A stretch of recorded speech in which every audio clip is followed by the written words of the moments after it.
John brought up what the NFL came out and said, and it's true. This statement that the NFL put out yesterday in response to Brian Flores is absolutely bending the knee and cucking to him. But they have put themselves in this corner because they virtue signaled so hard. They've said diversity and representation and equality and social justice, that's the top priority for us. So now they have built this hill that they're going to have to die on. And the NFL, one of the reasons they're going to do everything they can to try to settle this or squash it before it goes to court is because they do not want discovery. We know what happened with the John Gruden emails, where of the hundreds of thousands of Washington football team emails, now the Washington Commanders, stupid name, but they only released like 6 John Gruden ones because that was just a distraction to try to get everyone to forget about that. The NFL doesn't want discovery. The NFL doesn't want this to go any further. So now they put out this statement. I want to address a subject that many of us have discussed together, not only this week, but consistently for many years. This is from Roger Goodell. Racism and any form of discrimination is contrary to the NFL's values. We have made significant efforts to promote diversity and adopted numerous policies and programs which produce positive change in many areas. However, we must acknowledge that, particularly with respect to head coaches, the results have been unacceptable. So we require that you talk to black people. We incentivize you to hire black people. But because you haven't hired enough black people, that is unacceptable to us. We'll reevaluate and reexamine all policies, guidelines, and initiatives related to diversity, equity, inclusion, including as they relate to gender. We are retaining outside experts to assist in this, and we'll also solicit input from current and former players and coaches and advocates. We understand the concerns expressed by Coach Flores and others this week. While the legal process moves forward, we will not wait to reassess and modify our strategies to ensure they're consistent with our values and long-standing commitment to diversity, equity, and inclusion. We need to understand the lived experiences of diverse members of the NFL family. We also take seriously any issue regarding the integrity of NFL games. There is much work to be done, and we will embrace this moment and seize the opportunity to become a stronger, more inclusive league. Signed, Roger Goodell. You know what's going to happen?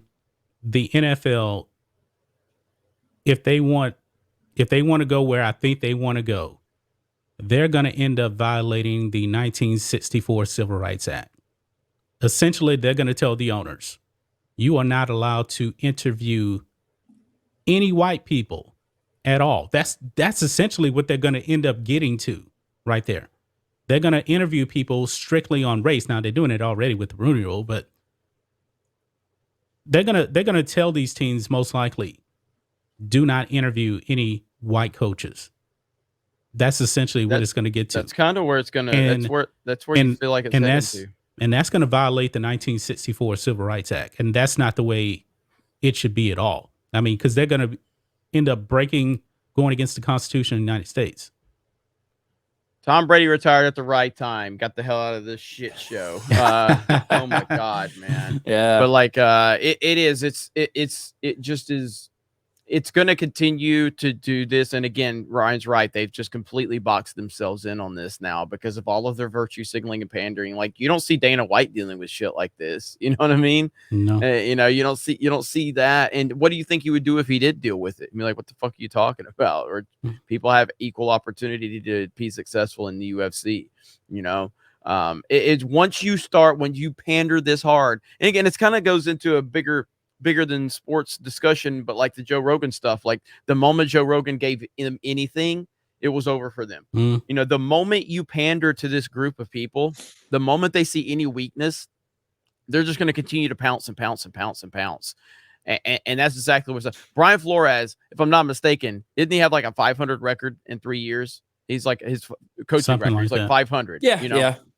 Right around there. And I mean, you know, he had a good second season, and then they started off terribly this year. They had a good finish, but yeah. Well, I mean, I remember seeing him pulling Tua out of games in his rookie season, like in the middle of the game. He didn't like Tua. How does that help your young rookie quarterback develop confidence when you're yanking him from games, you know, to throw Fitz magic in there? Again, it didn't make sense. It was a strange decision that was happening.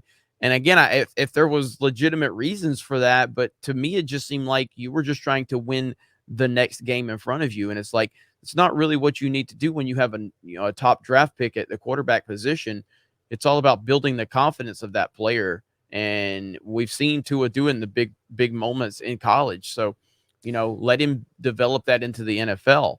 But you're just killing his confidence when you were doing stuff like that. So strange decisions. And that's really why they parted ways. That's why they parted ways in Miami. It's not because he was black. It's not because of an angry black man. Guess what? Their GM's a fucking black man. Chris Greer is black. The general manager that was part of the decision to get rid of Brian Flores. Wait a minute. Wait. You mean to tell me a black man fired a black coach? Yeah. Whoa. Exactly. And it was again, because, Greer and the owner, Stephen Ross, were aligned on what they wanted with Tua, and Brian Flores was not.